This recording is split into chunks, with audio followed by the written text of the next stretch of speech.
Yo, yo, yo. Thanks for tuning in to the 58th episode of J Talks Crypto. And in this episode, I'm going to be talking about why I think Terra Luna is going to fail. Or why I don't believe in the concept of a decentralized stablecoin. There's not a hard knock on Luna. Actually, I do respect what they're doing because for a long time, like after I kind of got like dishway I don't know what the word is, but like I used to think that something like a decentralized stablecoin was like a really good idea. Um, Something like a decentralized USTC, something like DAI.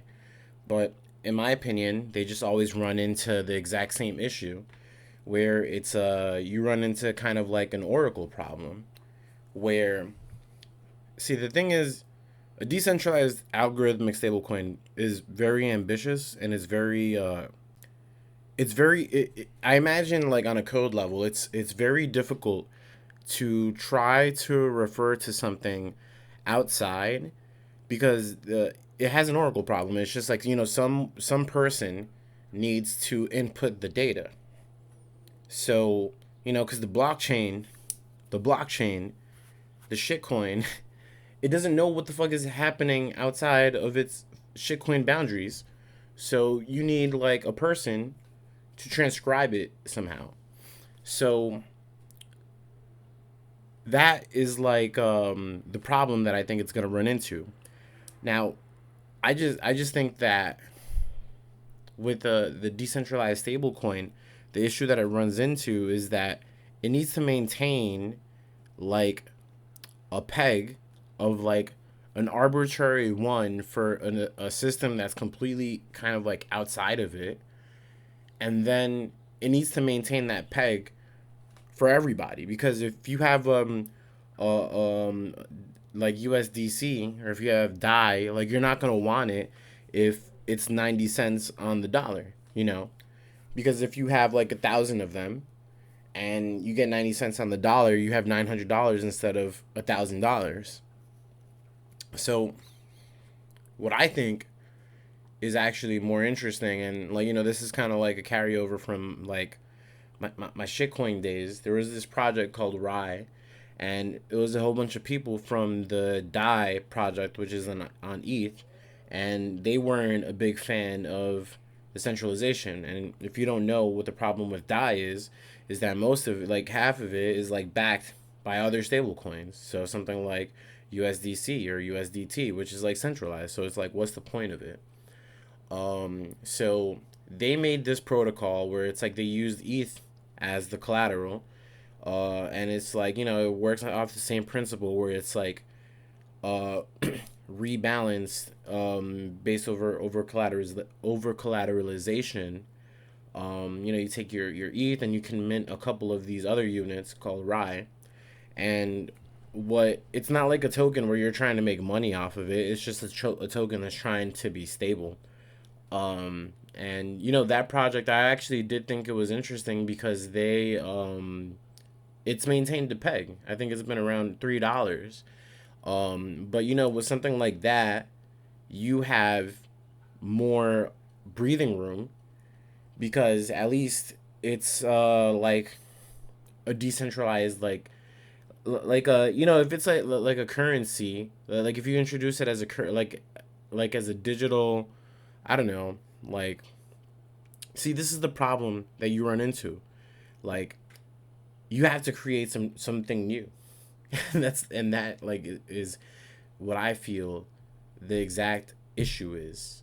And that's the problem with like the Rye token. It's just like you now need to come up with something completely different, a whole nother asset to be able to transact. And something like Rye, I would say like if it's actually backed by ETH, it's significantly more decentralized. then DAI or USDC, because at least it's backed by a fucking random collateral, like, you know, somewhat neutral collateral, even though it's not really neutral because it's on ETH. And if they successfully move to proof of stake, then they're gonna have the ability to influence that through through disproportionate control of block validation. Um, so that's kind of like where my head is at with a lot of this,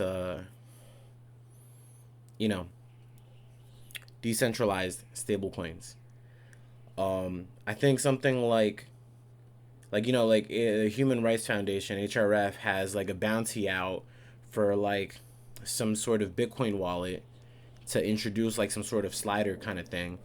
And I think something like that is just way, um, you know, it's like if you drop the restriction of it having to be pegged to just like one single US greenback dollar, um, blockchain has enough,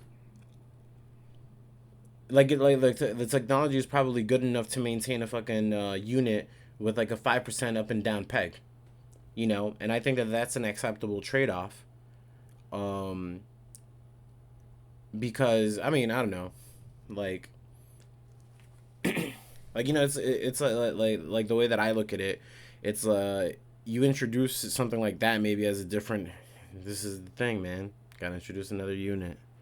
But I could see something like that if it's not volatile, um maybe you could get adoption. But then, like, you know, you get into this thing where you're creating another shitcoin, um and that's what happens. And it's just, I don't know.